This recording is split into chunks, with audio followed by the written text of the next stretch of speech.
I have always been amused by a kind of a paradox. Suppose you go around and ask people. The United States, as you know, before 1914 had completely free immigration. Anybody could get on a boat and come to these shores, and if he landed on Ellis Island, he was an immigrant. Was that a good thing or a bad thing? You will find hardly a soul who will say it was a bad thing. Almost everybody will say it was a good thing.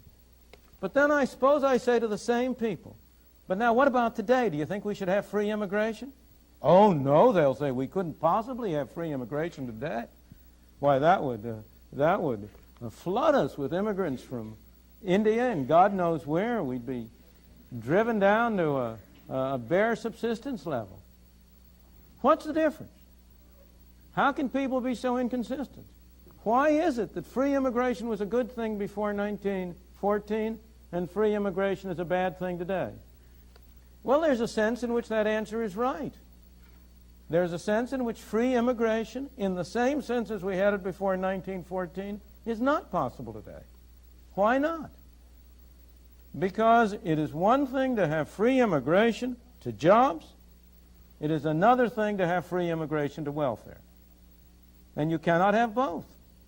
If you have a welfare state, if you have a state in which every resident is promised certain minimum level of income or a minimum level of subsistence, regardless of whether he works or not, produces it or not, well, then it really is an impossible thing. If you have free immigration in the way in which we had it before 1914, everybody benefited. The people who were here benefited. The people who came benefited. Because nobody would come unless he or his family thought he would do better here than he would elsewhere. And the new immigrants provided additional resources, provided additional possibilities for the people already here. So everybody could mutually benefit. But on the other hand, if you come under circumstances where each person is entitled to a pro rata share of the pot, to take the extreme example, or even to a low level of the pot, then the effect of that situation is that free immigration would mean a reduction of everybody to the same uniform level. Of course, I'm exaggerating. It wouldn't go quite that far, but it would go in that direction. And it is that perception that leads people to adopt what at first seem like inconsistent values. Look, for example, at the obvious, immediate, practical case of illegal Mexican immigration. Now, that Mexican immigration over the border is a good thing. It's a good thing for the illegal immigrants. It's a good thing for the United States. It's a good thing for the citizens of the country. But it's only good so long as it's illegal. That's an interesting paradox to think about. Make it legal, and it's no good. Why? Because as long as it's illegal, the people who come in do not qualify for welfare. They don't qualify for Social Security. They don't qualify for all the other myriads of benefits that we pour out from our left pocket into our right pocket. And so as long as they don't qualify, they migrate to jobs.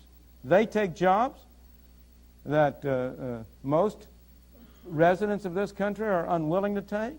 They provide employers with workers of a kind they cannot get. They're hard workers, they're good workers, and they are clearly better off.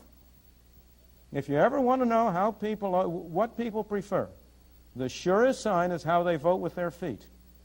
And there is no doubt how the braceros vote. They vote to cross the border with their feet, on their feet, or in any other way they can, by the thousands and perhaps millions, for all I know. Illegal immigration is fascinating because it shows not only the main point I'm trying to bring out now, how interconnected are the various aspects of freedom, how interconnected is the problem of governmental arrangements for welfare and governmental arrangements for immigration and other things. But it shows a very different point that's kind of a digression. And that is how bad laws make socially advantageous acts illegal, and therefore leads to an undermining of morality in general.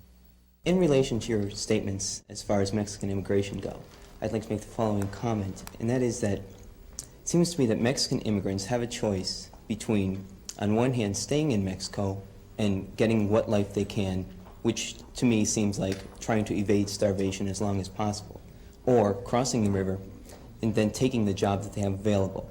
And what I'm wondering is this choice a choice at all, and is it not equivalent to the gun against the head that you were talking about as absent from the free... Who's holding the gun? The capitalists in Southern California who own the... On the contrary, it's in your image, it would be the Mexicans who are holding the gun. Well, because what denies them the opportunity in Mexico? There aren't enough capitalists in Mexico, as opposed to...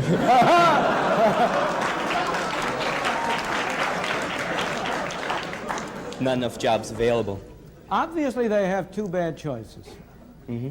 That doesn't mean that one isn't better than the other.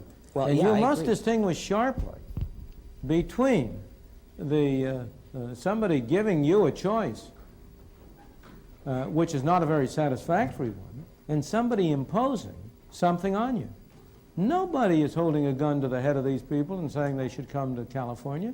They are coming there because they believe they can have a better life for themselves and their children. They can have a better one, yes, but is it a life... All right, as you said yourself, no American would like to do these jobs. No, it's not that no American would like to.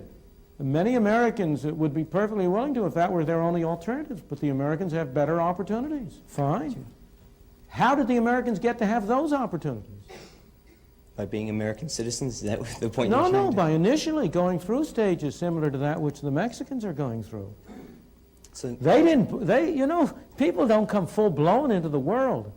The nations don't come full-blown into the world with skills and capital and so on. That all has to be derived through a long historical process. I agree.